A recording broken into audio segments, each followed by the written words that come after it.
I was wrong. What's going on, guys? It's Ricky here with TechBud Solutions. I hope that you guys are all having an amazing Tuesday. And in today's earlier video, I talked about how I thought the market was overbought and that we could potentially see a pullback. Let me share with you my thoughts, right, on why I thought that. If we look at QQQ based off of literally just last week, so it wasn't like this was months ago or even weeks ago. This was last week.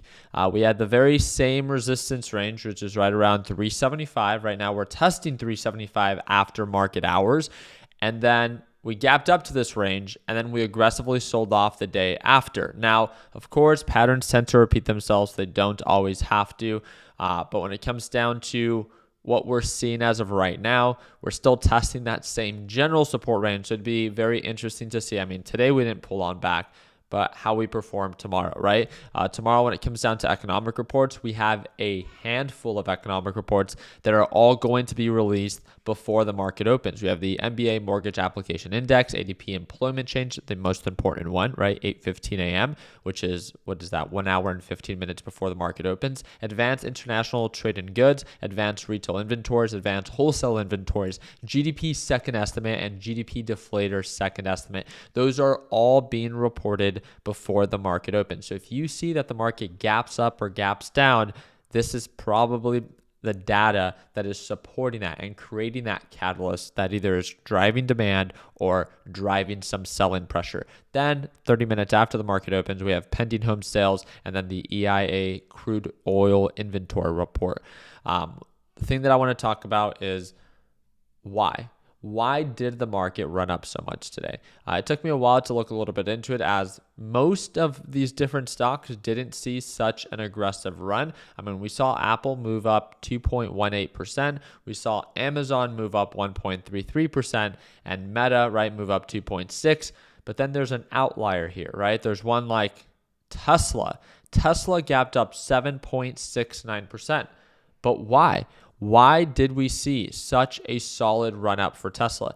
And if you look a little bit more into it, it's actually one of Tesla's, if I'm not mistaken, competitors in China. And there was uncertainty that if demand was going to continue to stay strong after Tesla drops their prices, especially in China, in the China market itself.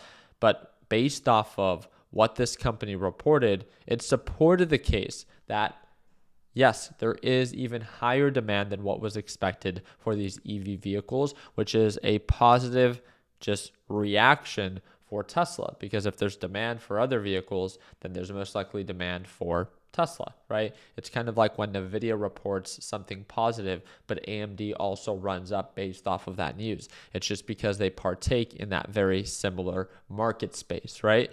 And that's essentially what caused Tesla to drive up to new highs so aggressively. In the last 2 days, they've literally moved more than 10%. So congratulations to Tesla. And it created a lot of buying pressure, some of the most buying pressure that I've seen in a while, right? Even in comparison to last week, if we look at TQQQ and on this 5-minute time frame, I mean, even the last time that we rode up, there were some pullbacks along the way to the EMA line. Today, there was not. I mean, we literally continued to form higher highs and higher lows, and then we peaked finally right around 41.40. We consolidated and then moved to highs of 41.60 on TQQQ. Now, again, I'm really looking for signs of progress on the 1 hour time frame, right? We're testing. It's very easy to see that we're testing that same resistance zone. It would really suck if we continue to retest the same zone. The economic reports that are released tomorrow don't end up acting as a positive catalyst. This is my concern. And then the market begins to pull on back just like it did, I think, Thursday of last week. So please let me know in the comment section if you think that it's far-fetched for me to think that based off of last week's reaction and this week's performance and today's performance, that these were somewhat similar setups, right? Obviously, every day is different, and obviously every day that follow is different, right? It just seemed very similar to what happened last week.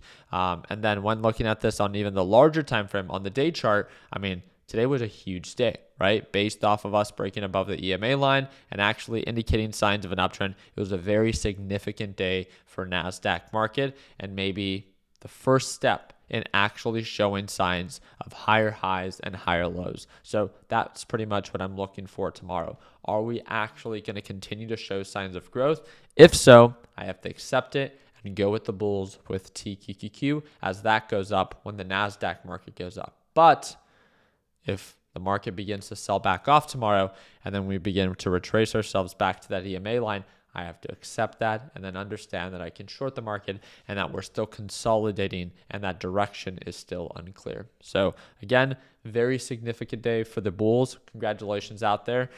I wanted to share with you my thoughts on why I thought that the market could pull on back based off of last week's patterns. I think it makes sense to me. You guys let me know down in the comment section. But again, ultimately, all that actually matters is the reports that are released tomorrow and then how the market digests that data and then actually ends up following up with that reaction. So I am going to be trading live. I know a lot of you guys messaged me via Instagram and asked for today's live session. A lot of you guys gave me some positive feedback. So if you guys haven't checked it out, I actually posted the link on my Instagram story. So if you want to check that out, that's going to be the third link in the description down below. It was an amazing live trading session, and I would love to have you for tomorrow's live trading session and every other one moving forward. Again, I trade live with one team and one team only, and that is my LPP team, and that is the second link in the description down below. We're running our biggest sell. It's $175 off. It's a one-time payment, lifetime access, and yes, it is the only group that get to work with me and watch me trade live on a closer basis. And again, second link in the description down below. I appreciate your time. Like always, let's make sure that we end the year on a green note. Take it easy, team.